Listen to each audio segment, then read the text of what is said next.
Deidara by far is one of the most popular members of the Akatsuki. Well known for his personality and love of explosive art, he left a lasting impression to Naruto fans. Many claim that he's one of the strongest Akatsuki members and can easily wipe out the likes of Sasori, while others say that he's barely even a match for the likes of Sasori. So in this video, I will be going over just how strong Deidara is. During his earlier days before joining the Akatsuki, Deidara was a ninja from the Hidden Stone Village who used to be a part of the Explosion Corps. Not too much is known about this organization, but based off the name, it's a group consisting of shinobi who specialize in the use of explosives or shinobi who possess the explosion Kekkei Genkai. And due to this skill of his, the Akatsuki sought him out in hopes that he would join the organization despite his young age.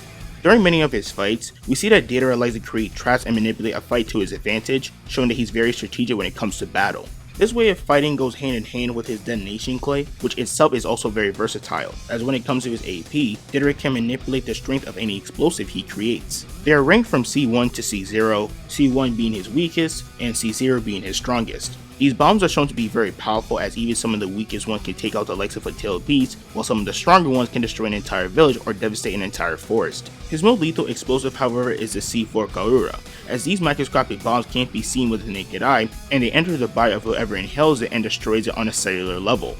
Now, Deidara has shown a lot of growth throughout his time in this series. This is evident when you look at his first encounter with the Akatsuki, as Itachi absolutely bodies Deidara just by using basic genjutsu, which nearly led to him dying by his own hand. This moment caused Deidara to have a deep hatred towards Itachi and the Sharingan, so much so that he trained his left eye to nullify the Sharingan's genjutsu, a skill he demonstrated during his fight against Sasuke, which even left him in shock. But during his days in the Akatsuki, Deidara has many showings and feats that make him out to being very powerful. For instance, he was able to take down the likes of Gaara, who at the time was a Jinchuriki, and also the Kazekage. He showed high levels of skills in analyzing and coming up with strategies mid-fight by using Gaara's old sand defense against him. Due to this, he was able to take him out in a single hit, but not without cost, as he needed to sacrifice his arm in order to implant his bombs into his sand, and he also needed to use the village as a distraction. But it shouldn't take away from the fact that he was able to defeat a powerful shinobi like Gaara all by himself. Even Deidara states that the hard part about fighting Gaara was trying to capture him alive. So by going off this, Gaara wasn't much of a challenge for Deidara from the start. There's also a feat by Deidara that shows him physically dodging Gaara's sand. Some use this to scale Deidara's speed to the likes of the 4th Raikage, as we see Gaara's sand block the guillotine drop while the Raikage was in its version 2 state. However, there are a few issues with this scaling that many people like to bring up.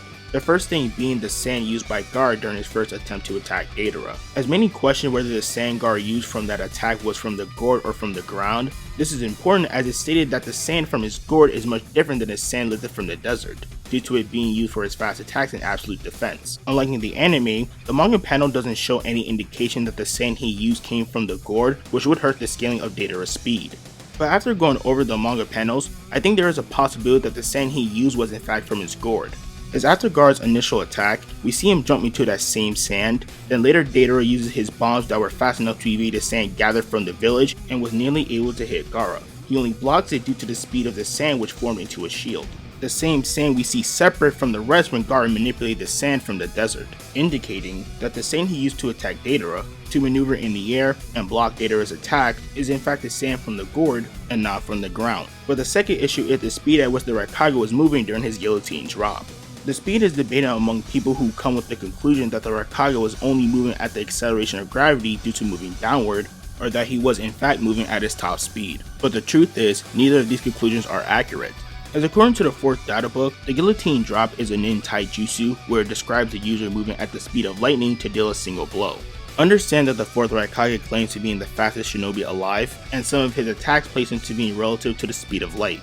There are even some moments where the Raikage is shown moving faster than lightning even in his version 1 state, making the Raikage's guillotine drop one of his slower moving attacks. And just to further prove my point on this, if you view Sasuke's fight at the Kage Summit, he couldn't keep up with version 2A's body flicker, which is later supported by Karumi's statement.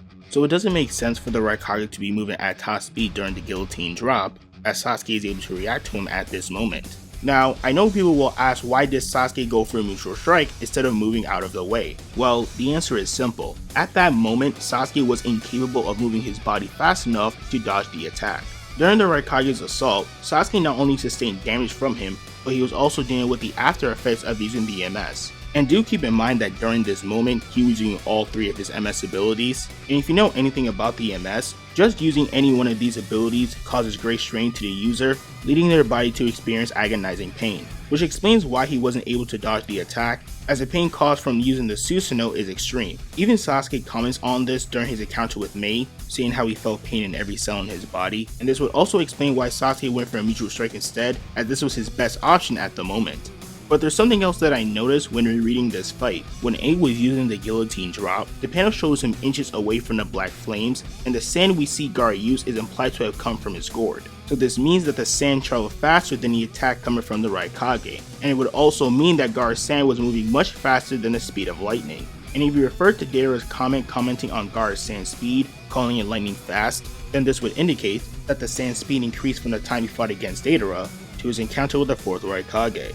So using this feat of Deidara dodging Gaara's sand to try scaling to the speed of the 4th Raikage doesn't work in the slightest. However, we do see Deidara show a better speed feat during his fight against Sasuke, as he was able to perceive and dodge an attack from him.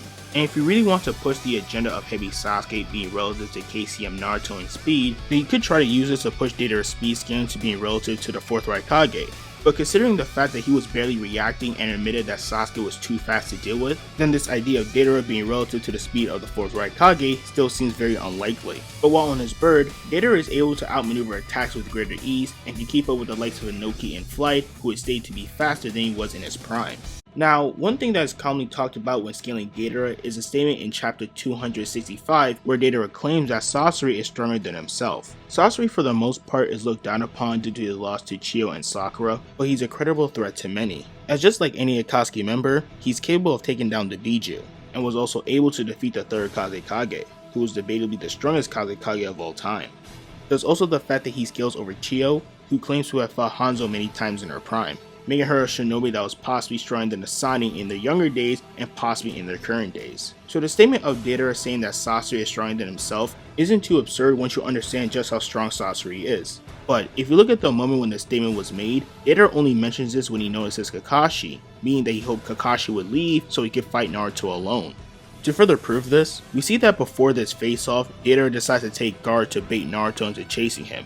This can be indicated by his small remarks showing that his true objective was Naruto and not Naruto with Kakashi, making this statement not good for scaling Sasori above Deidara. But if you don't agree with this interpretation, there's also just a possibility that Deidara was just weaker than Sasori during that time in Shippuden, as later we see Deidara show more jutsu during his fight against Heavy Sasuke, indicating that he could have gotten stronger since then. Now his fight with Sasuke is by far one of the highest IQ fights in the series of Naruto. We see unique strategies from both Sasuke and Deidara, which led to each performing counters that caught the other off guard at some moments. What's also important to mention is how well Deidara did against Sasuke, considering that he is stated to be incomparable to members of the Akatsuki, and the narrative even details Sasuke's growth as surpassing the likes of Orochimaru. Even the Akatsuki themselves claim that the person who defeated Orochimaru needed to be a quote-unquote very powerful shinobi. But even when hearing this, Deidara is still willing to fight Sasuke.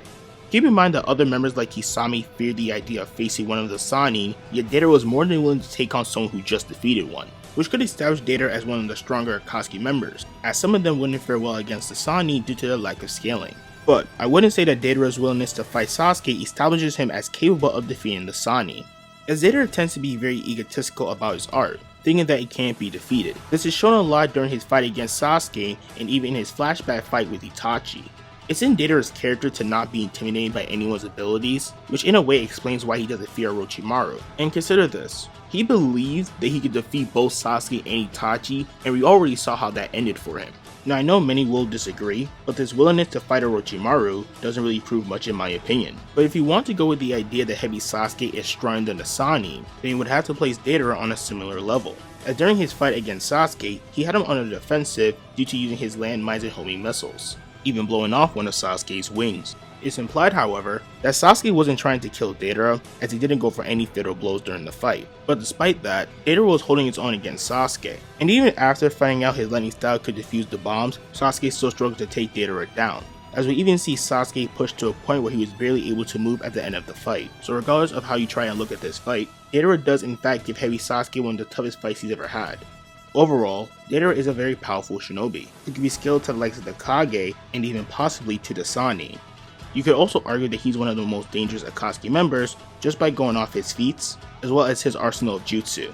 Anyways, I hope you guys enjoyed this video. Don't forget to like and subscribe. Thank you so much for watching, and I'll see y'all next time.